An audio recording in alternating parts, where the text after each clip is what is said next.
ડાંગ જિલ્લામાં વરસાદે ખેલૈયાઓની મજા બગાડી છે। મોડી રાતથી વરસી રહેલા ધોધમાર વરસાદને પગલે ઠેર ઠેર જળભરાવ થયો છે।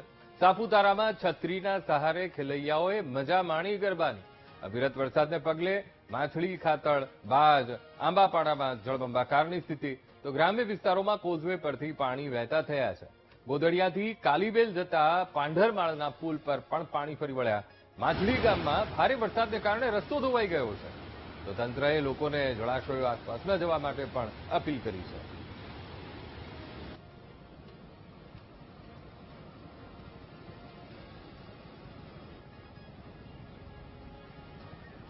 ડાંગમાં સર્વત્ર અત્યારે વરસાદને કારણે જળભરાવની સ્થિતિ ઊભી થઈ છે। ભારે વરસાદથી જનજીવન ખૂબ પ્રભાવિત થયું છે। ડાંગ જિલ્લામાં ભારે વરસાદથી જનજીવનને વ્યાપક અસર થઈ છે। સાર્વત્રિક વરસાદથી નદીઓમાં ઘોડાપૂરની સ્થિતિ ઊભી થઈ છે અને રસ્તાઓ ધોવાયા છે, નાળા પાણીમાં ગરકાવ થયા છે, જેના કારણે પારાવાર મુશ્કેલીઓનો સામનો કરવાનો વારો આવ્યો છે।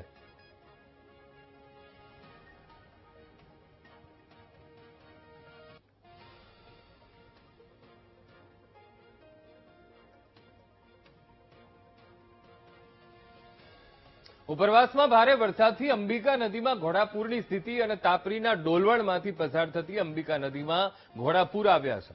ગઈકાલ રાતથી ડાંગ સહિત ઉપરવાસમાં ભારે વરસાદ પડી રહ્યો છે અને નદીમાં પૂર આવતા ઇકો ટુરિઝમ પાસે રસ્તા પર પાણી ફરી વળ્યા છે, જેના કારણે વાહન વ્યવહારને પણ અસર પડી છે અને ઘણા બધા એવા રસ્તા છે જે પાણીમાં ગરકાવ થયા છે। ડાંગ સહિત ઉપરવાસમાં ભારે વરસાદ, જેના કારણે અંબિકા નદી અત્યારે ગાંડીતુર બની છે। અંબિકા નદીમાં ઘોડાપૂર આવ્યા છે અને ધસમસતો આ અંબિકા નદીના પાણીનો પ્રવાહ ડોલવણમાંથી પસાર થતી અંબિકા નદીમાં ઘોડાપૂરની સ્થિતિ બની છે।